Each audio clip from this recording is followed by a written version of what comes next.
This awesome Terraria mod adds Pokemon to the game, and with the huge selection of Pokeballs, you can catch any Pokemon to use for battle. On top of each Pokemon having a unique attack, some Pokemon have special abilities, like Charmeleon having lava immunity or Blastoise having extra water movement. And with my goal being to beat the wall of flesh, I decided I'm only going to use Pokemon to do it. That means no weapons, no glitches, and sorry Skeletron, but no quality of life. Meaning this is going to be more difficult than it should be. Oh, and I'm going to be joined by Megaswave, so yeah.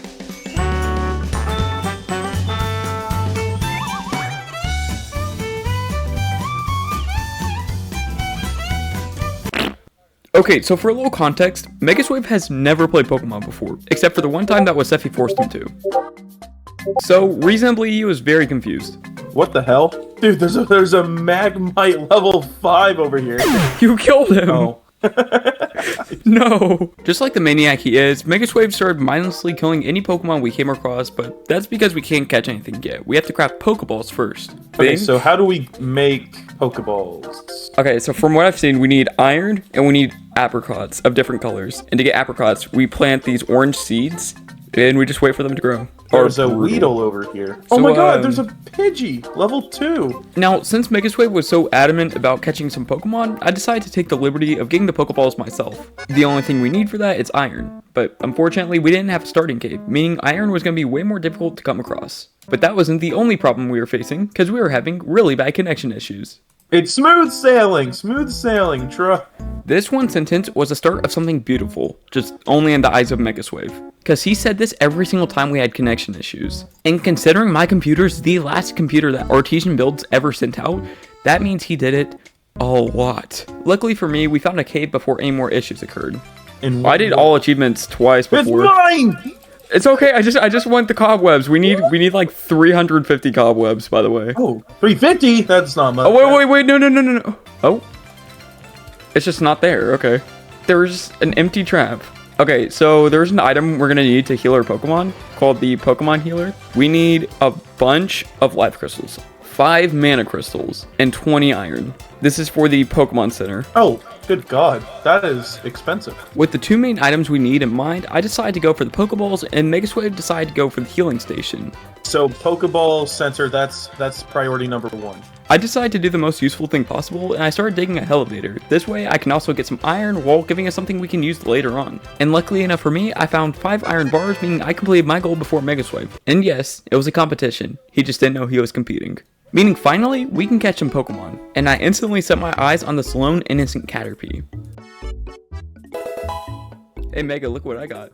You got I think they're called a Weedle, right? I think that's correct. Megaswave found a Magnemite, but didn't have any Pokeballs, so he had me stand guard so it didn't despawn. Oh, don't let that Magmite despawn. That's fine. What if we hit him? Oh, bro. Since I had time to kill while Megaswave finds his first Pokemon, I decided to level up my Caterpie. To do this, Caterpie just has to attack any mobs, and it gets XP for killing it. And just like in the real game, if you level up your Pokemon, it gets more attack and more defense. I think it died. Smooth sailing! Hello? Oh, hold on, there's a Magmite over here. It's fine, I'll catch this guy. Yet. After a series of issues, Megaswave finally caught his first Pokemon, being a Magnemite. Oh, boom! Let's go, little guy. Oh, that's sick. He's a gamer, okay. Now, even though we had our Pokemon, we weren't finished with our goals just yet, because we still had to get the Pokemon Center. If our Pokemon die, we can't revive them without the Pokemon Center. So we had 2 options. Either we level up our Pokemon to where they can't die, but risking death while doing it, or we just get the resources for the Pokemon Center. Well, we both had 2 different ideas. I decided to level up my Pokemon, and Megaswave still stick to his idea of getting the resources. With this said, I decided to look for a bunch of slimes, which gave me a decent amount of XP. I focused the XP on my Magnemite, which I caught shortly after Megaswave's, but I noticed the difference between our Magnemites. Turns out that there's multiple variants of these Pokemon, with Christmas themed variants, and something I was very excited about being shinies. If you're here on the early days of my channel, you probably know that I really like shiny hunting. Oh my god, there it is. So much so that I collect them in real life. So I was really excited to see if I could find some shinies in this video. With enough grinding, I was able to get my Magnemite up to level 8, and then I started heading my way to Megaswave. What's up? Go, my minion. Oh, my Magmite grew to level 4. Oh, I'm at level 8. Dang, he's Magmite maxing. But unfortunately, this Magnemite wouldn't matter. Get him, Magnemite. Get him. Come on, please. Kill him. No, wait, Magnemite died. No. Did he die? We lost Magnemite. He's gone? You didn't take good enough care of him? Now, Megasway started giving me parenting advice on how to take care of my baby boy. So I vowed to raise a stronger Pokemon than he possibly can imagine. Magnemite could walk so I could run. He built me up. And Megaswave just tramples over his honor. Ooh, a Charmander. We just need to collect a bunch of stars and then we can revive Pokemon. Even though we could revive Pokemon very soon, I was over the death of Magnemite because Charmander was broken. So me and Megaswave headed back home and started killing multiple enemies to level up our Pokemon. And you know what? You should level up the sub button because I'm only at 3K. So you can say you were here from the beginning and you can help me get to 4K very soon. And finally, after an hour, we got the Pokemon healing station. But who cares about Magnemite anymore? I'm all in on Charmander. And I wasn't the only one who was done with Magnemite, because when we headed to the corruption, Megaswave found a Ghastly. Whoa! I want him! Go! No! Yeah, buddy! Yeah, I got him!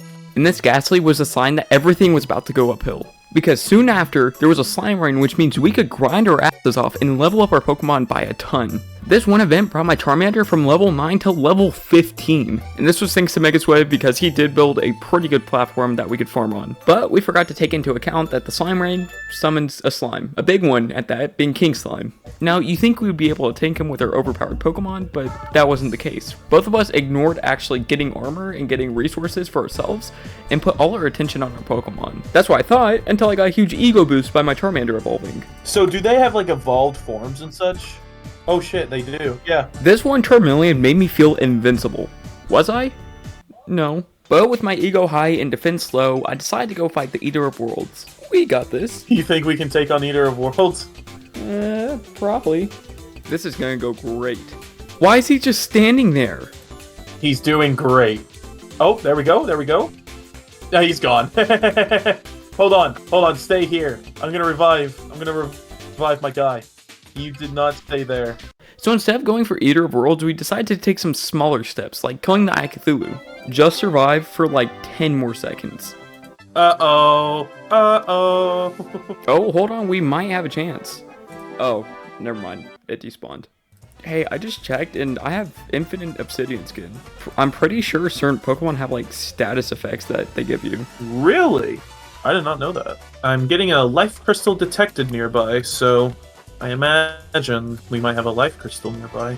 Luckily enough for us, we found a spider cave which has a bunch of cobwebs in it, which we're going to need for an item called a Pokemon Trainer Glove, which allows us to aim any attacks our Pokemon send out.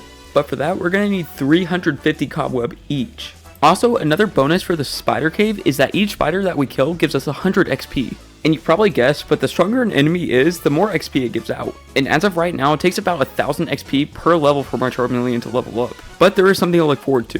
When our Charmeleon gets to level 36, it will evolve into a Charizard, being one of the most iconic and strong Pokemon in Gen 1. And we've already seen how overpowered my Charmeleon is already. And you probably noticed, but after finding out that the stronger an enemy is, the more XP you get, we instantly headed down to hell to get as much XP as possible. Hey, I'm teleporting back down. Oh.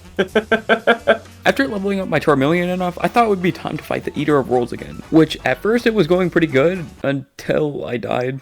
Oh, I'm totally dead. No, you won't take me alive!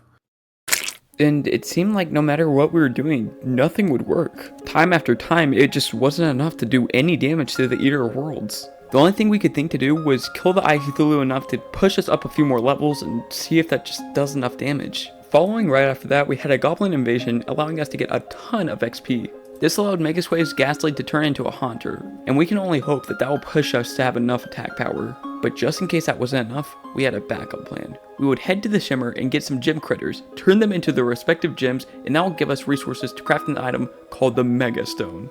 Oh my god, dude, I found it! Oh my god, come here. Hell yeah. This allowed us to chop down different gym trees and allowed us to get a bunch of life crystals while we were down here. And while we were here, I decided to do the smart thing and I built a house for a pylon. But unfortunately, soon after this, Megaswave had to leave. So what does this mean for our adventure? Can we even still beat the Eater of Worlds without him? Well, that's when this happened. Okay, come on, dude. What? Wait, where did his HP go? What? Was his segment out of bounds? That doesn't make sense. Like, oh, wait, hold on. Oh, yeah, okay, so I'm pretty sure his segment just was out of bounds and it killed him instantly. I've never seen that happen before. I even checked my mod list to see if there was a mod that did that, but no, the game just glitched. But I'm not complaining. I mean, I wish I could have done it with Mega Swave, so I'm glad I didn't take the curse of doing it all by myself. Anyways, on the lighter side of things, I headed down into Hell to grab some obsidian and some hellstone. With Charmeleon's infinite lava immunity, this made it really easy. I was able to grab 400 ore in no time at all. I think that's the most interesting thing about this mod, is that each Pokemon has a unique ability that helps out the player in some way. Like, creating Hellivators has never been so easy before. Anyways, we head back up to the surface to get our molten armor and our molten accessories, and we head back down into Hell to finally face the Wall of Flesh. But before we do that, Charmeleon's at level 35. So you know what that means. It's time to get Charizard. Yo, here we go. He looks sick. Oh my god. Let's see. He just did 300 damage. Dude, the Wall of Flesh is so cooked. Oh my god. Dude, he does 300 damage per hit. What kind of damage can he do to the Wall of Flesh? Oh my god. Charizard is broken. Dude, it's literally only been 15 seconds and he did over half of his... Dude, it's already over. Hey, so I'm gonna ask you to do something that you probably wouldn't hear on YouTube a lot. If you didn't like this video, then please check out another one of mine. The ones on screen right now are very good in my opinion and aren't really like this one, so if you didn't like this, you might like these two. Also, thank you to our channel members, and please subscribe if you enjoyed the video. Goodbye.